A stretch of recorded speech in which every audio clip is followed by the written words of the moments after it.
Hi everyone, welcome to Focal Academy. If you have not subscribed my channel, please subscribe and like, share. Thanks. Okay. In this video, we are going to discuss some important solved problems from network theory. It is helpful for all computer exams. Coming to the problem, see here in this problem one circuit is given, and what is the value of R for the below circuit? First of all, observe the circuit carefully here. So here R is there, so it is the unknown value.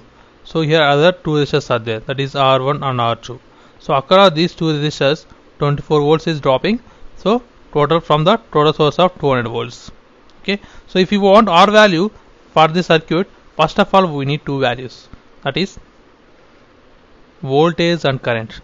So if you know voltage and current at this resistor, then we can apply the Ohm's law, that is V is equal to IR. Then we can find the R value. So first of all, find how much voltage is dropping at this resistor and how much current was flowing at this resistor.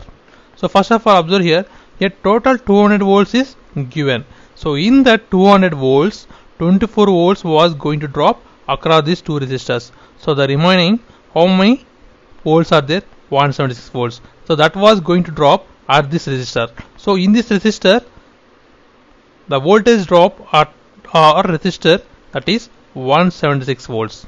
Okay, now we want the current. Let assume that, so here in this resistor there is I current was flowing. So then at coming to this node, then the current was divided into I1 and I2. Okay, so the total current I is defined as I1 plus I2.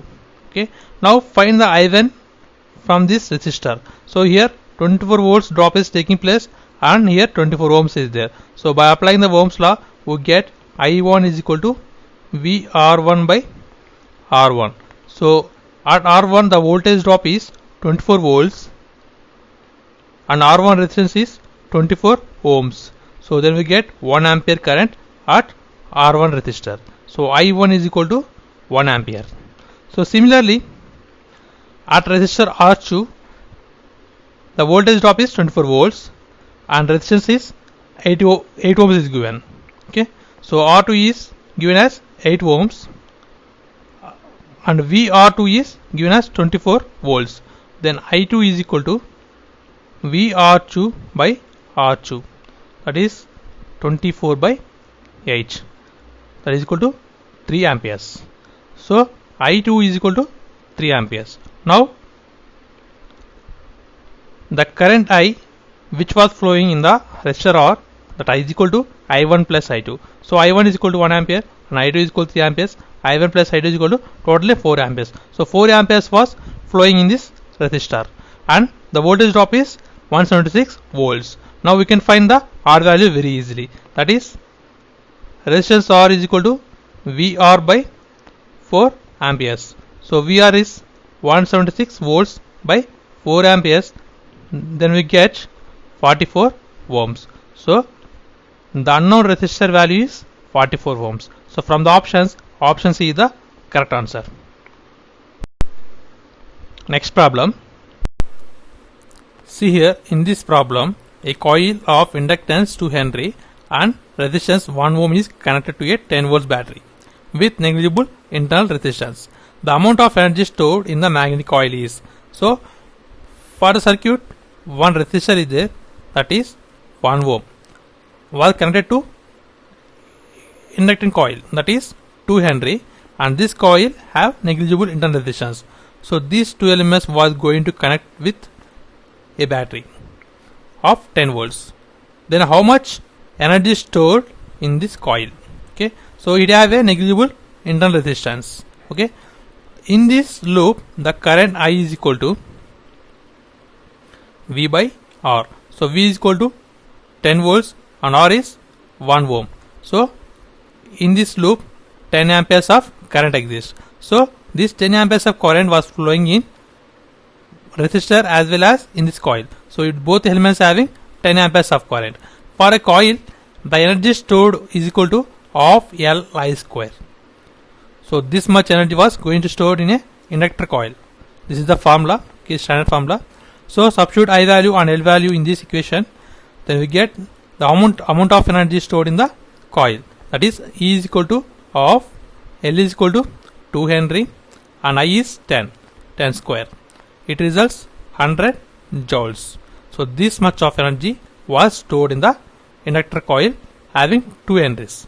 Okay, from the options, option D is the correct answer. Next problem. See here in this problem, how many 6 microfarad rated with 200 volts capacitors are needed to make a capacitor of 800 microfarad with rating 600 volts. So first of all, make the rating will be design. Okay, so it need little bit logic. Okay, so if you apply logical thinking, we can easily design it. So first of all, design the voltage rating. Okay, so here 200 volts is there. So by 3 ports will make the 600 volts. That is, here one capacitor is there, and here another capacitor is there, here another capacitor is there. So 200 volts rated, 200 volts rated, 200 volts rated. So their resultant voltage rating is 600 volts. So 600 volts rating is designed. So here some capacitance is there, CCC. Okay, now whenever the capacitors are connected in series, then resultant capacitance is 1 by CT is equal to 1 by C plus 1 by C plus 1 by C. Okay, that is, yes, total we want 18 microfarads. So here total CT is 18 microfarads is there. So 1 by 18 microfarads is equal to 3 by C. Okay, so C is equal to 3 into 18 microfarads. So 3 into 54 microfarads.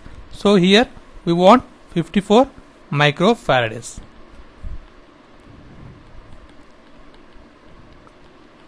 So voltage rating is designed.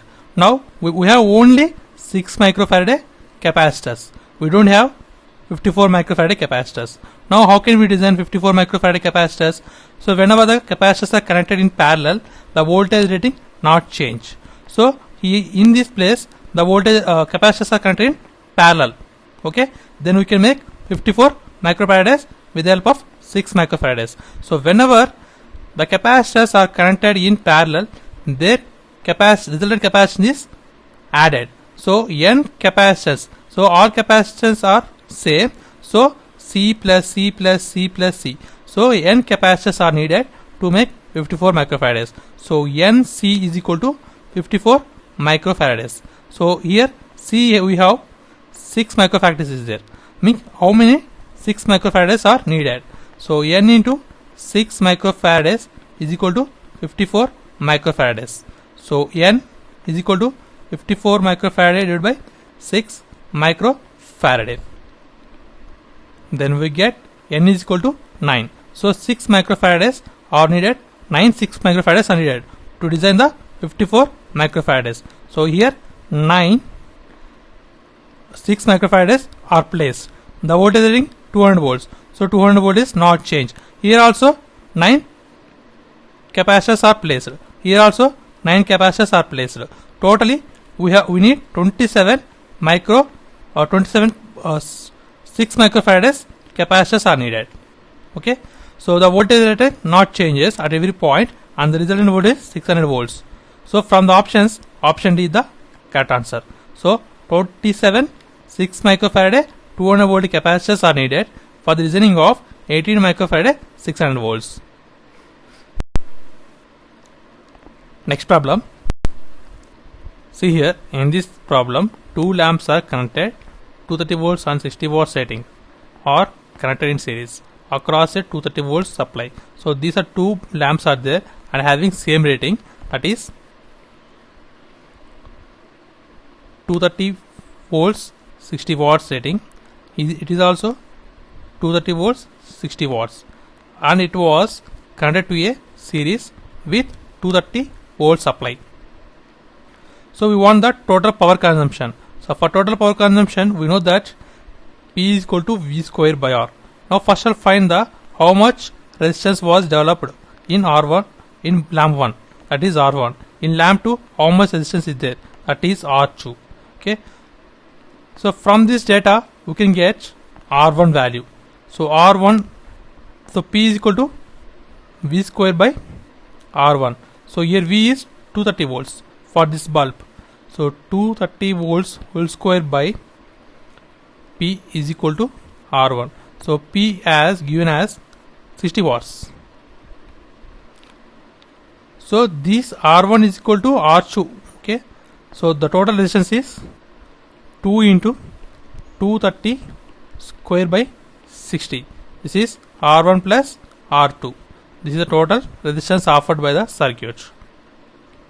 Now the total power consumed by the two lamps is given as P is equal to V is 230 volts whole square divided by R is nothing but R1 plus R2. So R1 plus R2 we got 2 into 230 volts whole square by 60. Here 230 volts square, 2 volts cancel and it becomes 60 by 2, that is 30 watts. So the total power consumption take place by these two lamps is 30 watts. So from the options, option C is the correct answer. Thanks for watching. Please subscribe my channel. Don't forget to hit like the video. Thank you.